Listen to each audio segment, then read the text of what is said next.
Welcome one final time to the I-League Roundups. The time is here, the day is here. Then we find out who is going to lift the title, who is going to get promoted to the Indian Super League. The I-League is into its final lap and not one, not two, not three, 4 teams have a chance in the final day. We'll talk about all those, but to start with, we have Elvito Dikuna with us, of course, and we'll hear from him. A summary of the league. How was the league this season? Has it been better? And can you just sum it up for our viewers? I think you yourself have said it, it's not 1, it's not 2, not 3. There are 4 teams who are fighting for the championship. I think this season is one of the best leagues that we have all watched. You can't just predict which team is going to win the league, and that's the reason why we say this is definitely one of the best leagues. But yes, having said so, I think Churchill has got the chance to win the league because everything depends on them. They win, they are the champions. Whereas the other teams, they win, they still have to wait for the other results, or maybe for the AFF to announce the decision on the Interkashi versus Namdari match, which Namdari won the match, but there was some issues here and there. But then the only team who can make it on the 6th to win the championship is Churchill Brothers. It's all for them to lose the championship. Well, just to clarify, the 4 teams in total we're talking about. Churchill Brothers, of course, on top of the league table right now. Interkashi, Gokulam Kerala have drawn them into the conversation, and of course Real Kashmir, who play Churchill Brothers at home. But you mentioned already how Churchill are somewhat the favourites, you would say, unless they drop points. So talking about probabilities and possibilities, who has the most chances? Is it Churchill clearly? No, that's the reason I said it's all about Churchill. Churchill, they win, they don't have to wait for any of the results. But whereas the other teams, it's all about ifs and buts. There's a lot of ifs and buts. So like, for example, if Gokulam, they win, they have to wait for the other results. If Real Kashmir, they win, they have to wait for the other results. So the best team who can win the championship, who can declare as one of the champion, is Churchill Brothers. And that is only possible on the 6th of April. But then the rest teams, if they win, like for example, if Interkashi beats Rajasthan United or Real Kashmir, they beat Churchill Brothers, everything they have to wait for the future results. Like, the match which took place between Namdari and Interkashi, that results wherein the AFF will come with a decision on the 28th of April.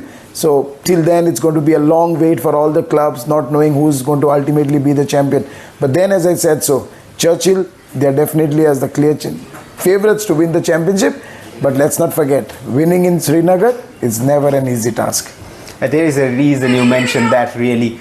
They have played 10 matches at home. Every team plays 11 matches at home. And out of those 10, Real Kashmir at home are unbeaten at the moment. 7 wins, 4 draws. How strong are they? They are definitely the strong contenders, and especially when they play at the home ground. Few days back, I was talking to Ishfaq Ahmed, the coach, who is also a good friend of mine. Like, what's the reason for you not losing a match in Srinagar? He said it's just the crowd backing. But then I asked him, the crowd backing is also in many of the places where all the supporters, they come, they support their home team. But then he said the players are extra motivated playing at home, and they have got too many local players who are playing in Real Kashmir. So that could be the reason why they are extra motivated, they're extra charged up to give more than 100% to win this game. But 7 matches, 7 wins and 4 draws, 3 draws, it's a very good result. And that's the reason why most of the people, they feel for Churchill going in Srinagar and winning against Real Kashmir might not be an easy task. But then a player needs to understand, if you are in this verge of winning the championship, for Churchill Brothers, all the players, they have to give more than 100%, not knowing where they are playing, against whom you are playing, what was the results in the past. Nothing should really matter to them. Just go, 90 minutes of football, just go and get the 3 points, and you're the champion. A lot of good players and great players to watch out for in both the teams, and of course in Interkashi as well, and all the other teams in the league. But before going to that, you mentioned how the crowd support is important for Real Kashmir. The crowd support for Churchill Brothers, in the last game we saw a packed house in Goa, absolute jam-packed stadium, which hasn't been the story lately for Churchill Brothers. But finally, because now they have a chance, is it the revival of Goan football? Tempo is back to the I-League. Churchill is almost close to snatching and grabbing the title. So what do you think? Is it the rise of Goan football again? was very pleased to see a lot of people from Goa coming and watching this game between Interkashi and Churchill Brothers. In fact, the local tournaments in Goa, we see a huge crowd coming and watching those matches, but then competitive matches like Dempo or Churchill Brothers or FC Goa, whenever they play the home matches, I have not seen a huge crowd the way I've seen against Interkashi. I think Churchill Brothers, the whole management, have appealed to the people just to come and support the team, and that's what the Goan people they have done. And that really says a lot about Goan football, that people are still longing to see Churchill Brothers to get into the ISL, and that would be a dream for another club from Goa making it to the ISL. But then, unfortunate not to win that match, not to get the 3 points, but at least they got a crucial point, I mean, in the last dying minutes of the game. But yes, of course, it's, I think, the revival stage wherein the Goan football is really coming up. Last year we saw Goan football getting in the Santosh Trophy finals. They just missed, winning the championship after so many years. But then, yes, I think there are some very good potential players in Goa who can make it a long way, especially in Churchill Brothers. If you see the two wingers, Trijoy and Stanley Fernandes, they have been outstanding this year for Churchill Brothers. A lot of players who have made an impact and caught attention in our eyes, not just players, coaches as well. Somewhat a quick fire, I would say. Not a quick fire, you can think and say, of course, but who, according to you, has been the best coach of the season?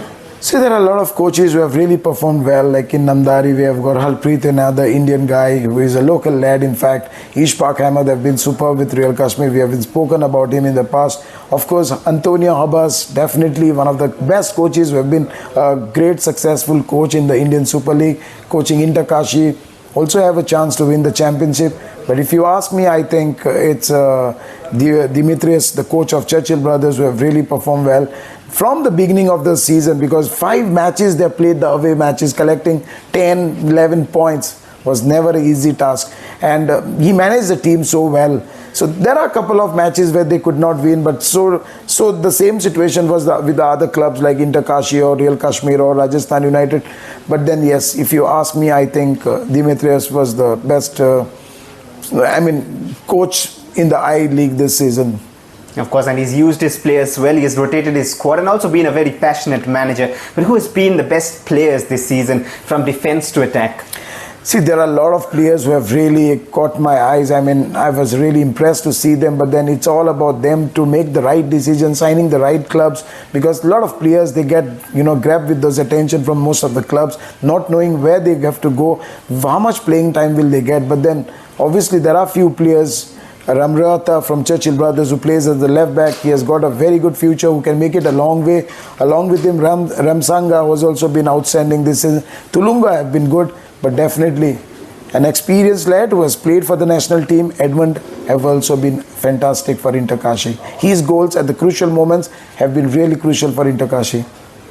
There have been surprises this season. You mentioned the few players who have been shining, but as a team, who do you think has been most disappointing? Because there had been expectations at the start of the season.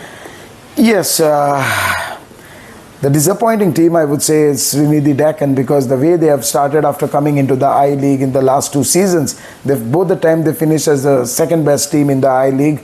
But this season they are somewhere in the meat of the table. The performance was not so good.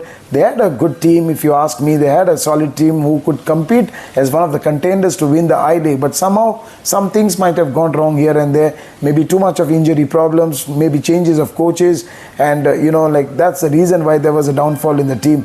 But I definitely believe from the start of the season they would be one of the contenders, especially seeing them play good football for the last 2 seasons. They were very close to getting into the ISL when Mohammedans got qualified, but very unfortunate this year they have played, and a lot of home matches as well they have lost. Very disappointing to see Srinidhi Deccan lying in the meat of the table. Exactly, very rightly mentioned. Romavia, who had 10 goal contributions last season. They had Chunga, who had 10 goal contributions last season. David Castaneda, who is right now the top scorer of the league. They have still not performed. But another team who has not performed, is it somewhat the downfall of Northeastern football lately? Because Aizawl FC, they will battle relegation just before the title decided day. And at the same time, Shillong Lajong, they are the highest scoring team of the league. But still, they haven't been able to finish in the top 4. Yes, quite disappointing, because we always say in modern football. There's a lot of talent, especially in the northeast. And if you see the local lads from Shillong and from Aizawl, they're all local boys. They have not hired players from outside Shillong or outside Aizawl. So, quite surprising to see them. I understand Aizawl, they did not sign too many foreign players. They had only one defender who played as a foreign player for them. The rest of all the players were from Aizawl FC. So the local lads, in fact, if you call them. So, but Shillong Lajong was definitely one of the disappointing teams, especially the number of goals that they've scored.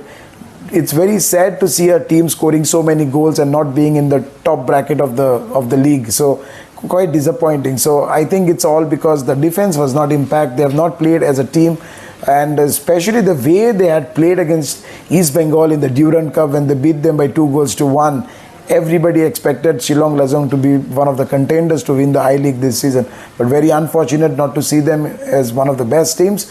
But yes, they had the highest goal scorer, Tardin, who has scored a lot of goals. The team also have scored a lot of goals, but the biggest problem was in the defense for them.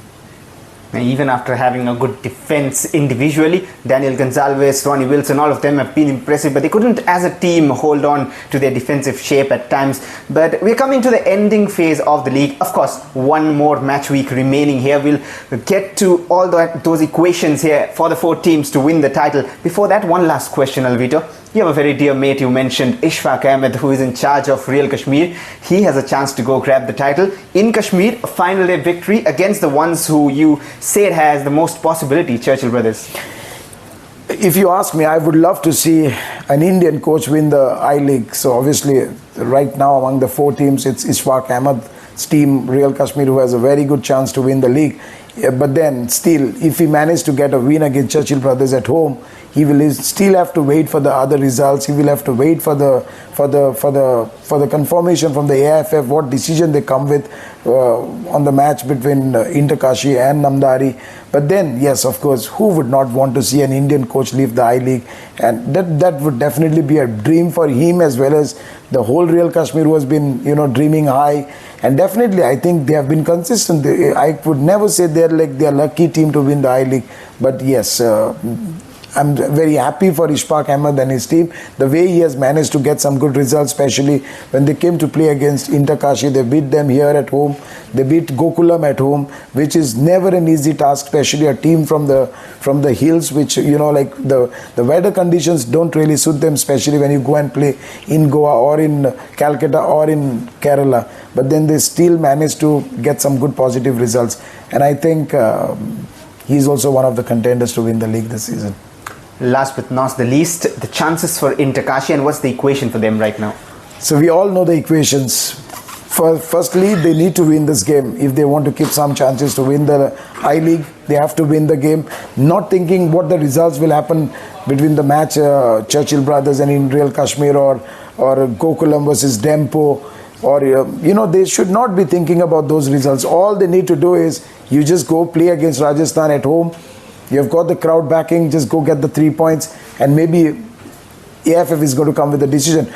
But then, as I told you, the only team who can be declared the champion on the 6th of April is Churchill Brothers. None other team can really feel that they've won the championship until there is a final say from the All India Football Federation.